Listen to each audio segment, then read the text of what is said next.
Hello, and welcome to another episode of the Market Snapshot series. My name is Rufus Kamau, Markets Analyst at FX Pesa.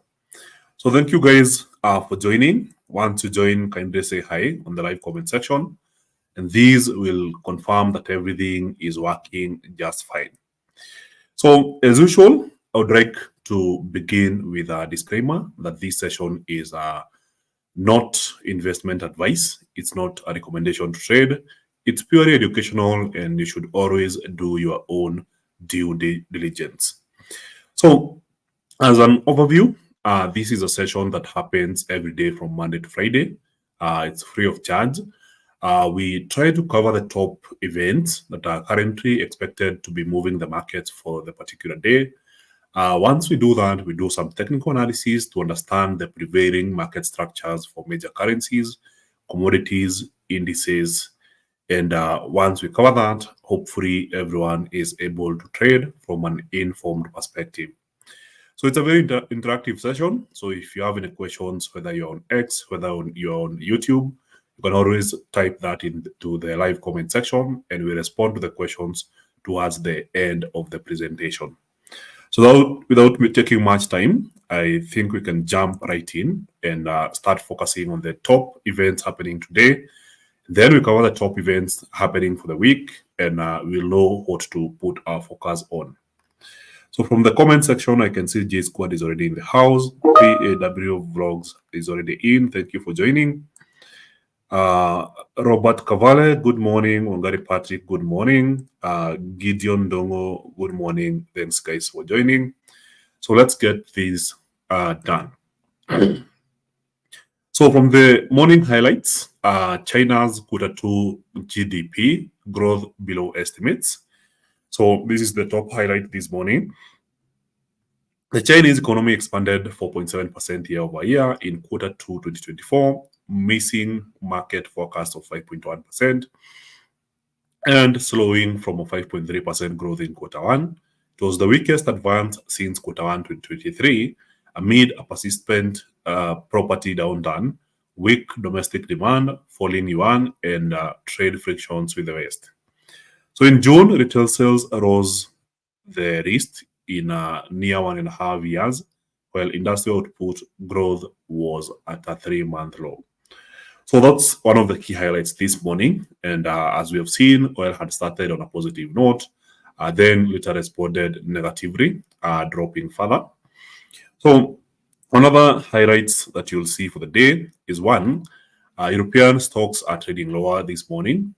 India wholesale inflation at 16-month high, where it came in at 3.36% year over year. So Brent wobbles on Trump attack as well as Gaza talks. Brent crude oil futures fluctuated around $85 per barrel on Monday, shifting between small gains and losses as investors continue to assess the impact of a weekend. So China new home prices fall the most in 9 years. So China's new home prices in 70 cities declined by 4.5% year on year in June 2024 after a 3.9% fall in the previous month, basically showing that the China's real estate is still experiencing woes, and demand has really gone down. That may explain why we are seeing home prices going down. So Bitcoin climbs above 62K on Trump-fueled rally. So Bitcoin surged again above $62,000, hitting a near 2-week high as a failed assassination attempt of former President Trump raised his odds of becoming the US president. That's one of the key highlights and positives of the day. So New Zealand service sector sinks further in June. And besides that, if you look at the economic calendar, I think the top events to look forward to for the day include the speech by Fed Chair Jerome Powell, which will be happening at 7 p.m. later today. So that should be on your radar. Remember how much volatility was caused by Fed Chair Jerome Powell's 2 speeches that happened last week. So if this week he has more speeches, then it's bound to necessarily cause movements in the markets, especially US dollar pairs, gold, as well as silver. So I'm trying to reload my calendar here. So we have Empire State Manufacturing Index coming in at 3:30 p.m. So this basically measures or presents a level of diffusion index based on surveyed manufacturers in New York State. And it shows the manufacturing conditions in New York, which is a major manufacturing hub in the US. So when it's good, it's usually taken as positive for the currency. When it's bad, then it's taken as negative for the currency. So in the previous reading, we had negative 6.0. We expect a slight improvement to negative 5.5. So if you happen to see a big change here, maybe even jumping to positive territory, then that could boost the dollar, which ended up losing last week.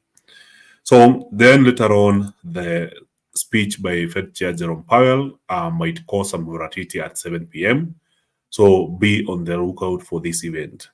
So as we proceed later in the week, Tuesday will be majorly focused on the Canadian dollar pairs as well as US dollar pairs, as we expect the consumer price index data, a measure of inflation in Canada at 3:30 p.m.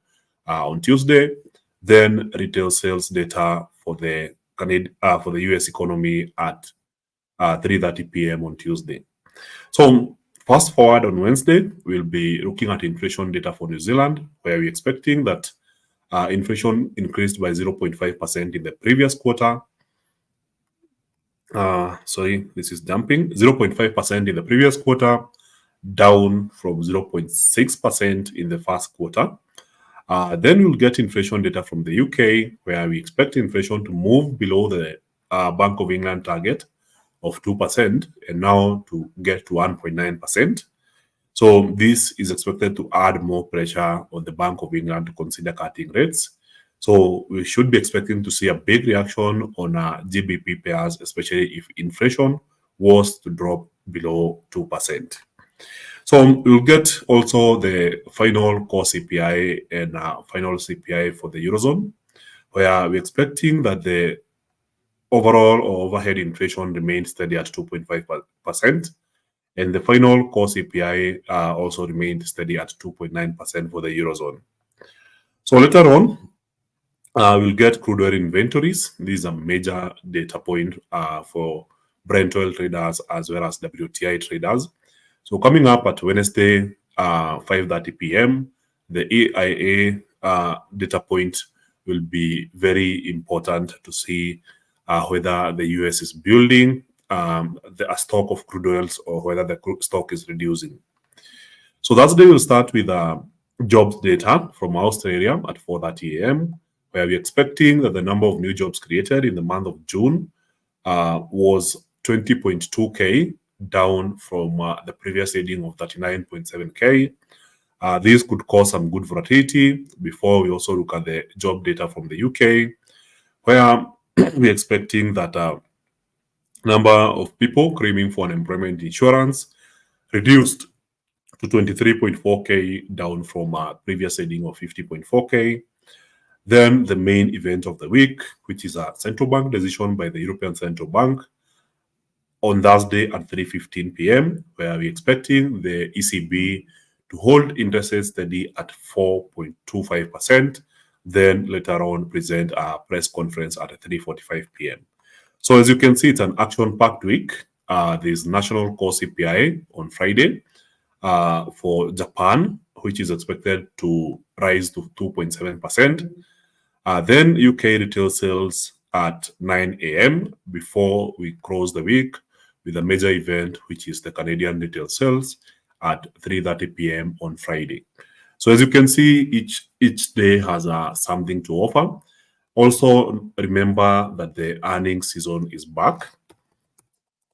So you should be expecting to see quite a number of companies reporting earnings. And this could accelerate activity in the indices sector. So just to give you a brief overview of what we're expecting, Monday, which is today, we expect to see BlackRock as well as Goldman Sachs announcing earnings. So then on Tuesday, we'll have Bank of America, Morgan Stanley, PNC, Progressive, State Street, and United Health Group reporting. So after the close of the market, we'll have more companies reporting earnings, including Hancock Whitney, Interactive Brokers, JB Hunt Transport, Omnicom, and Pinnacle Financial Partners. So as we progress further in the week, we'll have bigger and bigger companies announcing earnings. In this case, key company of interest will be Johnson & Johnson, which is one of the several Dow Jones stocks on the earnings calendar. So the pharmaceutical company is slated to disclose its second quarter results ahead of Wednesday's open. So other notable companies that you will see, I will try to move a little bit faster here. Companies such as Kinder Morgan, Steel Dynamics, and United Airlines. So Thursday, this is when we get a lot more companies reporting, including Abbott Laboratories, Berkshire Hills Bancorp. We'll have Cintas reporting. Texas Capital will be a key interest. And of course, Netflix will be the main focus of the day, being one of the top tech companies. So then later on, after market close, we'll get even more companies reporting, including the Western Alliance Bancorp. Then Friday, this is when we'll have American Express reporting its second quarter earnings. Halliburton will also be presenting its second quarter earnings. So clearly, it's a very busy week on the earnings front. And whenever you have more companies reporting earnings, they tend to impact the valuation of various stock market indices, causing increased volatility where if a majority of the companies are reporting better than expected earnings, then the indices strengthen. If they are missing earnings, then you tend to see the indices beginning to weaken. So among other highlights that are happening in the markets is that there was an attempt to assassinate the former US President Donald Trump at a campaign rally over the weekend. Unfortunately, the attempt was unsuccessful, which led to increased popularity for the candidate. And now there's a stronger likelihood that former President Donald Trump might actually win the elections in November. So he has promised to support Bitcoin, and he's due to speak at a conference in Nashville on July 27. And he confirmed yesterday after the assassination attempt that he is still going to attend this event.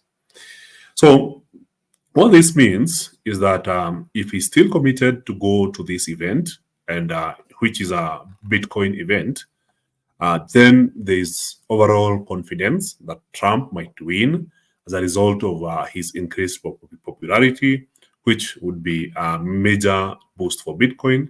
And we are already seeing Bitcoin responding quite positively to such news. So I don't think there's any other key highlight that is worth mentioning in the news. So just checking to confirm if I missed anything before we do the favorite part, which is the technical analysis part.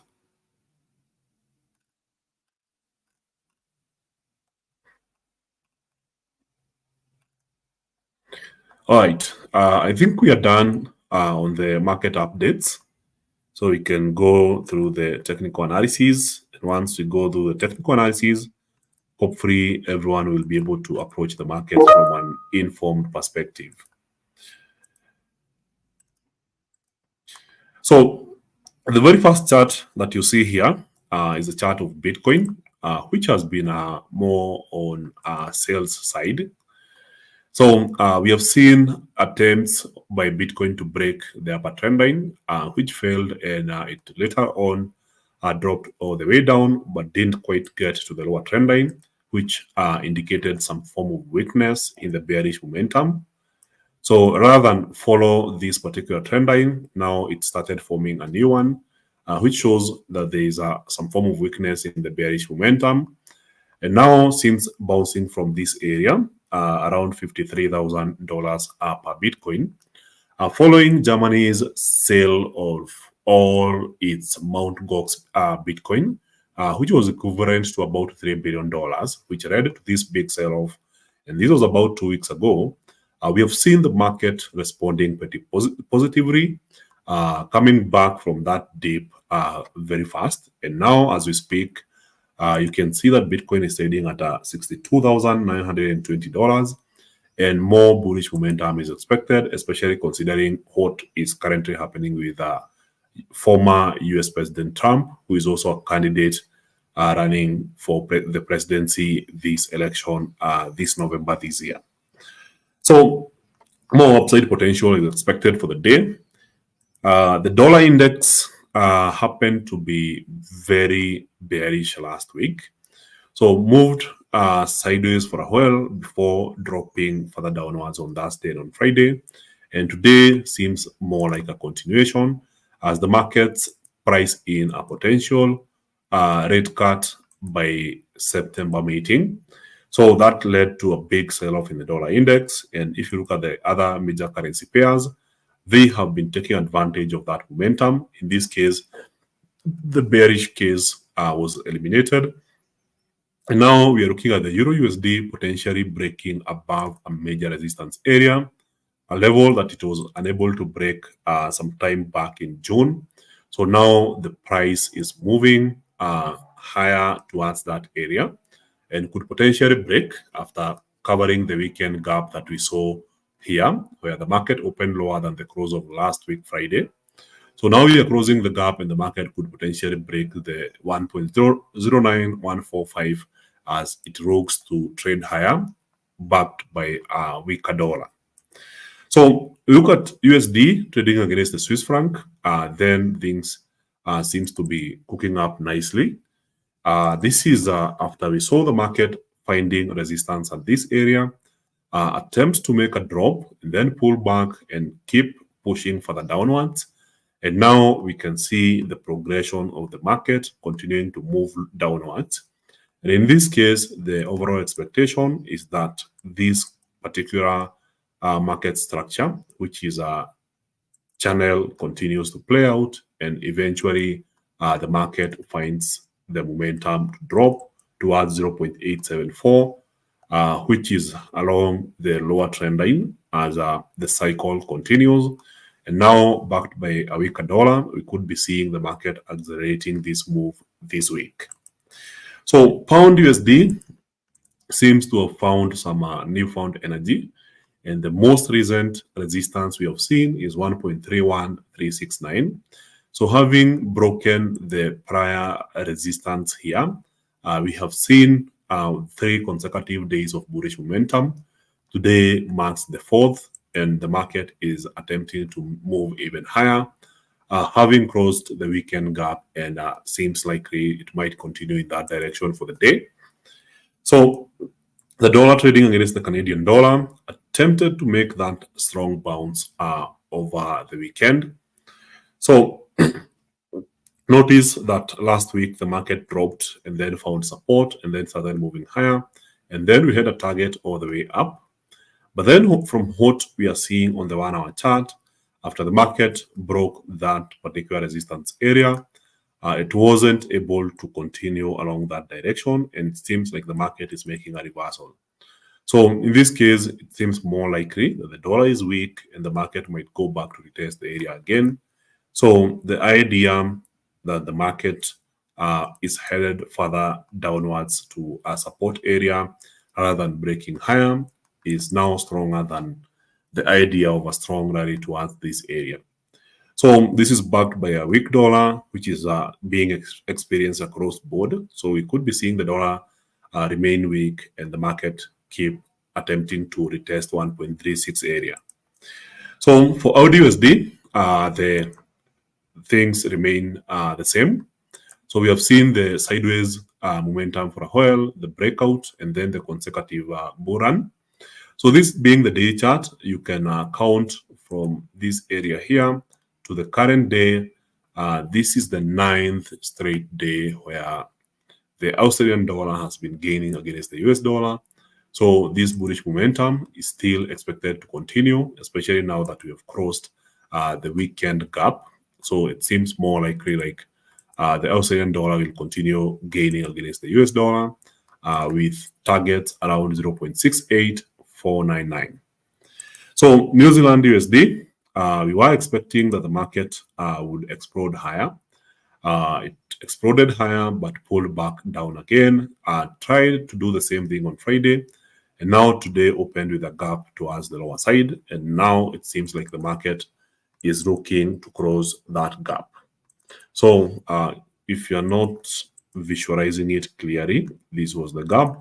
The difference between the closing price on Friday and the opening price today is the gap. So we could be seeing the market headed back there to close that gap. So it seems like the last 2 days are indicating some nice support level. Now the market might be headed higher, looking to close this gap here. So potentially we could be seeing the New Zealand dollar make this rally towards this point. So USDN, we had one of the most brazen attempts by the Bank of Japan and the Ministry of Finance in Japan to intervene in the currency market and support the Japanese yen. It's something I've been warning you guys throughout this rally. So while we were enjoying the bullish momentum in all these weeks, I've been telling you guys that at some point we expect the Bank of Japan to act, and last week it made that action. So it happened on Thursday as well as on Friday. You can see the big strong momentum downwards. Further momentum on Friday, and towards the end of the day of Friday, we saw further bearish momentum here. So it's just so happened that the intervention was implemented when the dollar was pretty weak, and the yen gained some ground from 161.944 all the way down to the current level of 157.820. So the real question is, will this intervention continue to strengthen the yen, or will the market participants attempt to push the yen further back downwards? So the yen has been one of the weakest currencies this year, and the main reason this has been happening is because there is no confidence that the Bank of Japan will continue hiking interest rates, whereas the US Federal Reserve has been holding rates higher for longer, leading to a carry trade, which basically means that funds flow from Japan to the US. And as long as the bond yields remain high, then it becomes more lucrative to keep driving funds from Japan to the US. So now, what we are seeing is a market that opened with a gap. It has just closed the gap, but will the bearish momentum be sustained? So, judging from a recent history and what happened in previous interventions, we saw the Bank of Japan intervening here, and immediately the market recovered. So we also saw it happening again here, another intervention, and immediately the market recovered. And now we have yet another intervention, and we could be seeing the market making a recovery.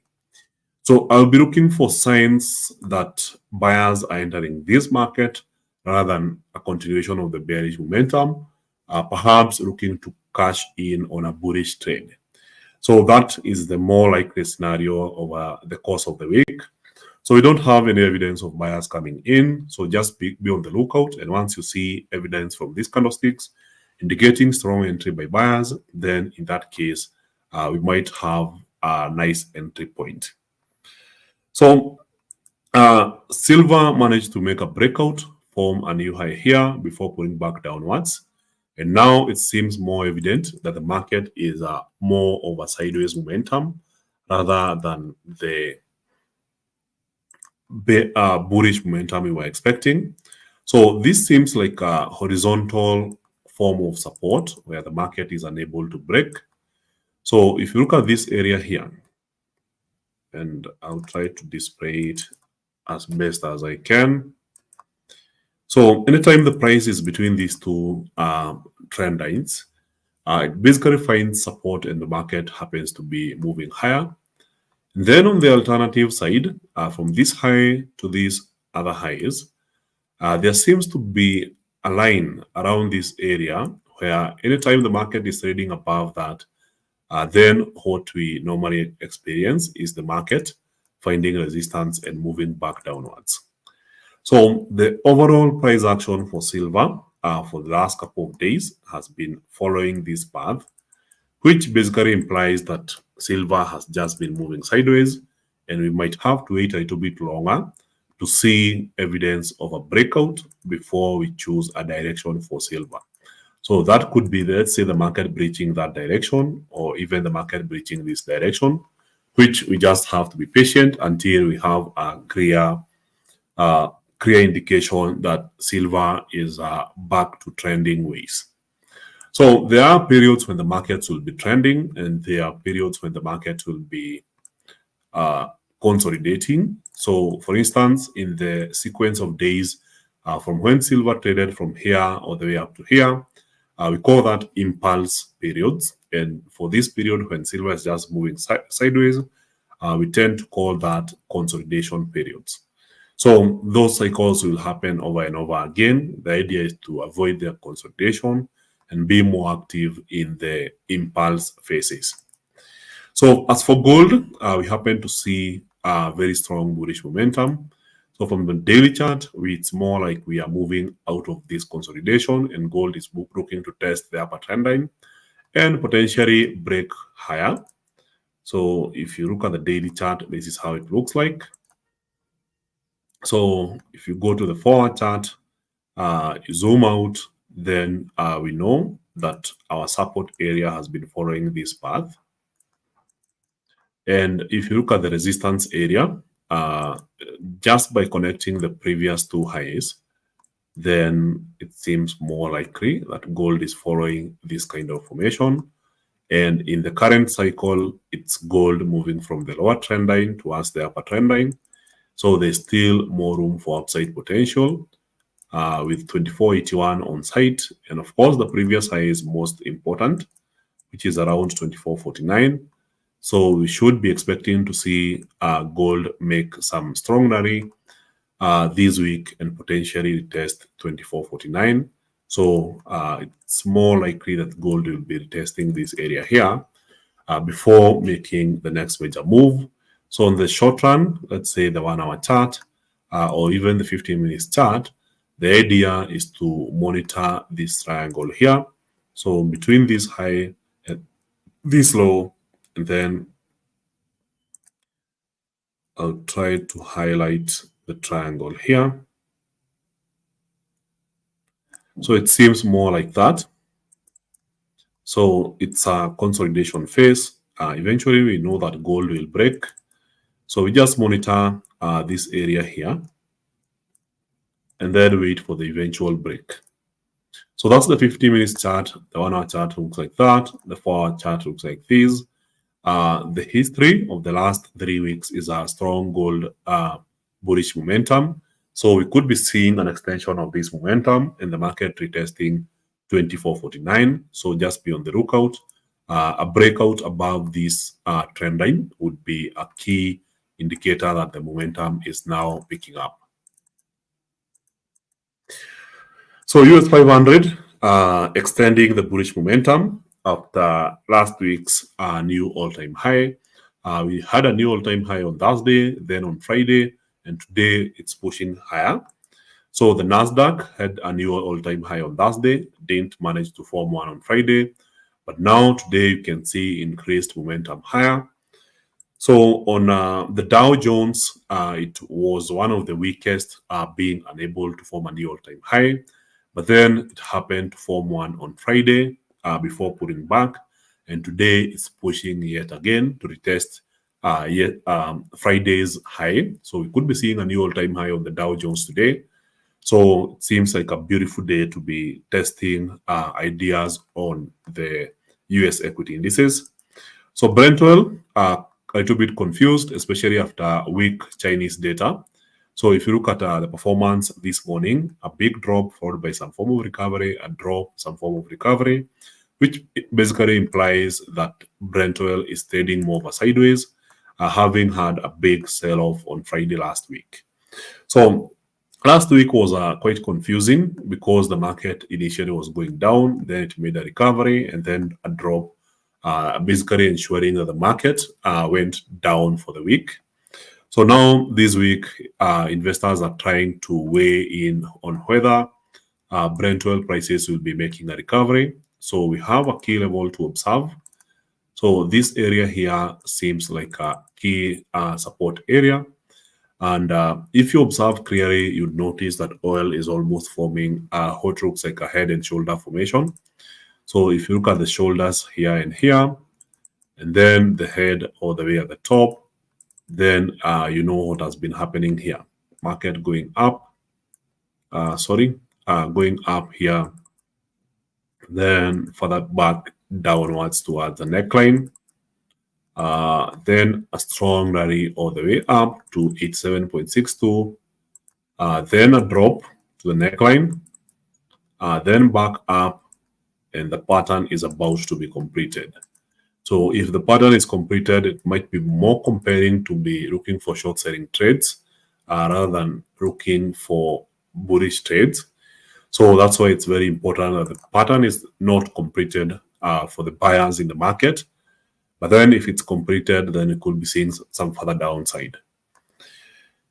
So BTC already at $63,000 per Bitcoin. So still more bullish momentum expected to play out.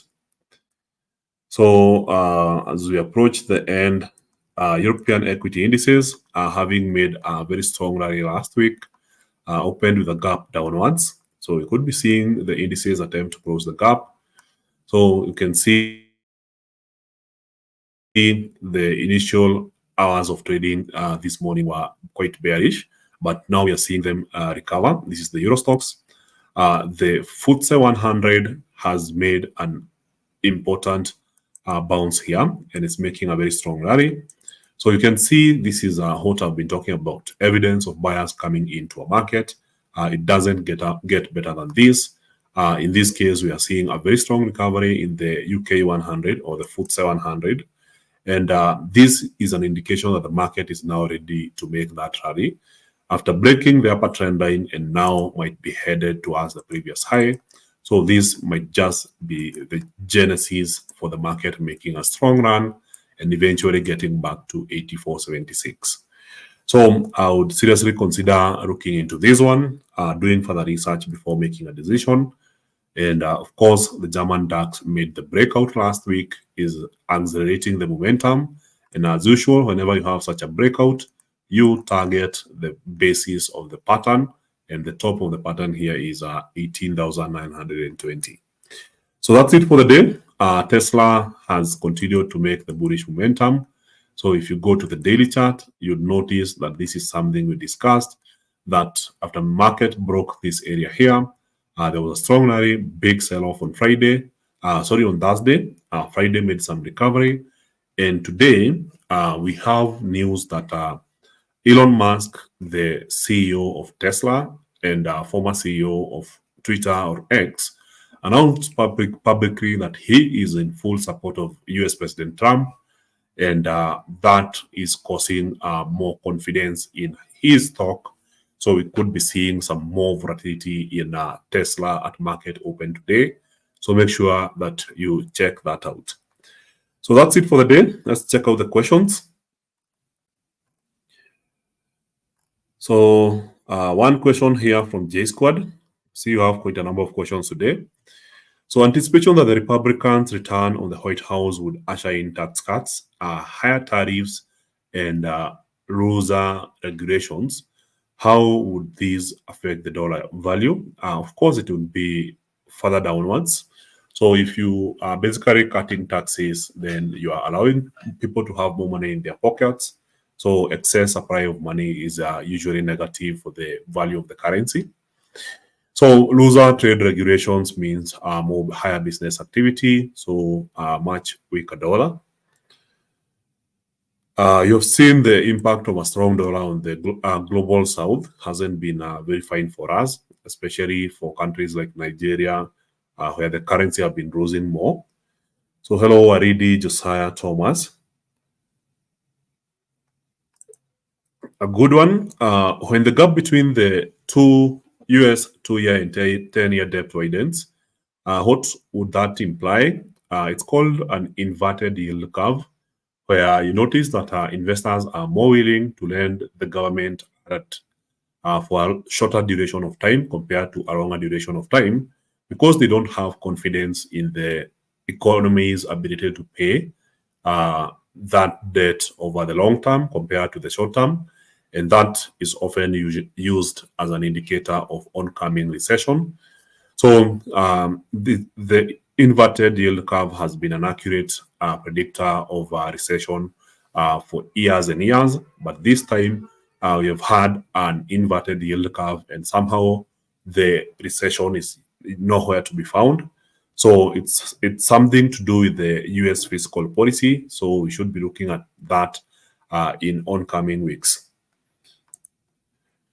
Could you mention some of the stocks that do well in a steepening yield curve?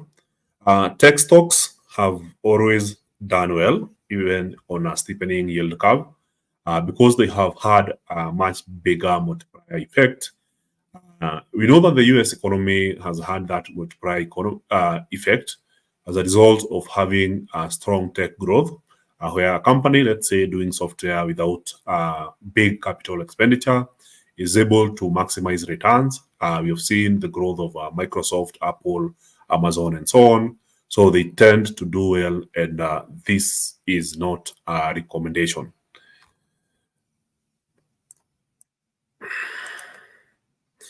What the move for gold today? I think we already covered that. We have seen the triangle on the 15-minute chart. We know what to do when it breaks out. So I'll try to trace back to the chart of gold. Here is our triangle. Right from here, this is our support, this is our resistance. The market could potentially break or bounce. So the move would only make sense if the market either broke the upper trend line or the lower trend line here. Without that, then there is an assumption that the market is just consolidating or simply moving sideways.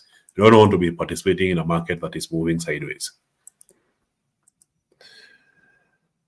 So a major boost in Trump's election odds could push the Federal Reserve toward staying on hold for longer, given that Trump's policies are to loosen the economy.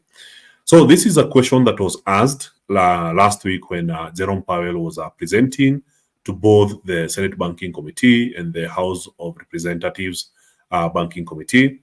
And what he mentioned is that the Fed is completely independent from the politics. They don't comment on what is happening in the political side. They focus on their own mandates. So the Fed has two mandates, one to maintain stable prices within the US with an estimate of 2% inflation. And the other mandate is to maintain full employment, which is an unemployment rate which is below 4%. So in the last meeting, unemployment rate jumped above 4% to 4.1%. And also, we saw US inflation dropping to 3.0%. So there's still more ground to cover before inflation gets to 2%. And the unemployment rate is getting worse. And the Fed accepted it's having two-sided problem. And they might not be in a hurry to cut interest rates. So while we are seeing more data points indicating an economic weakness, it seems more likely that the Fed will hold rates higher for longer. And that might be true in the September meeting.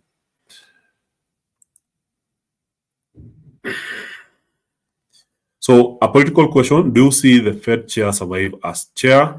Should Trump win the upcoming American elections? The Fed is independent, so I don't think there will be any changes there. I'm new in trading and would like to be among the best. What about the USD on this week to know more? So the dollar never sleeps, so eventually it wakes up. It's one of the most dangerous bulls in the market. Even if you see the dollar sleeping and being weak for a while, eventually the dollar always comes back up. So if you're trading the dollar based on the weakness, just be aware that it can strengthen at any given time. So especially seeing the data points we're expecting for this week from the economic calendar, the retail sales, we could be seeing the dollar bouncing back into positives again. So if you're new to trading, just check out the Novice to Pro series. It's a 10-episode course available on FX Pesa YouTube. It should help you transition from a beginner to a pro level trader. So this is another question from J Squad. Can you explain to me the OHLC concept on how to get the direction of trades, then on which time frame does it work well? I think I've explained this extensively on the Novice to Pro series, where we covered candlesticks and how they are formed, the open, high, low, and closing prices. And that is still available on FX Pesa YouTube, so kindly check it out on the Novice to Pro series.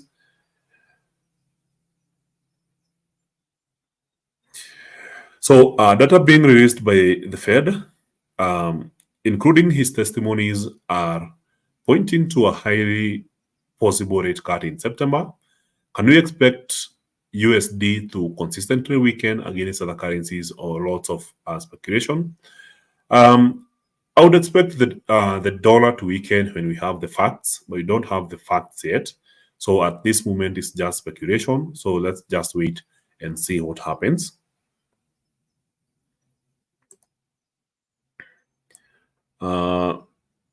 Trying to skip through the questions real fast. Who is your trading mentor? I don't have one.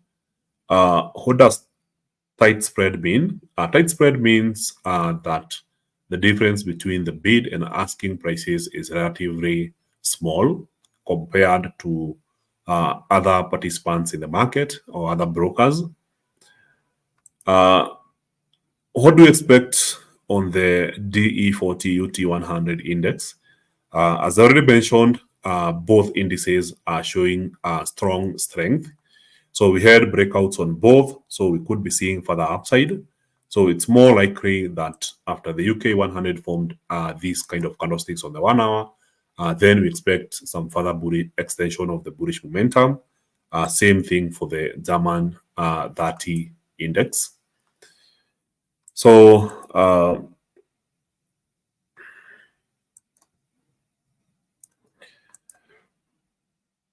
would you consider making a detailed video on how to trade gold? I mean, the particular news that impact on it and other factors that affect the movement of its price action. This is a good recommendation. I'll consider it. What are you expecting on gold and Nikkei? I think we have already covered gold, and Nikkei just hit a new all-time high. So we could be seeing some further upside potential. So I believe we have covered all the questions for the day. So thank you very much, guys. Thank you for your time. Remember that we will be having a sequence of events in Kampala this week. So if you're listening from Kampala, just know we'll have a Pips and Branch event. I'll be having a live Twitter space and a live trading event. Hopefully, you'll be able to attend, and we'll get to interact and help each other grow. So at the same time, we have new episodes coming up in the Bullish Banter podcast, as well as the Financially Incorrect podcast. So make sure to check them out. And on top of that, our live classes continue as usual. So make sure to join and improve your trading. So thank you very much, guys. Remember to like and share this video. If you just retweet, if you're listening to this on X, it will be very useful for me. If you drop a like, that will be good. If you leave a comment, that will be even more important. And if you have further questions or follow-up questions on this video and the content presented, just drop that comment and I'll be responding after this. So thank you very much and see you on the next session.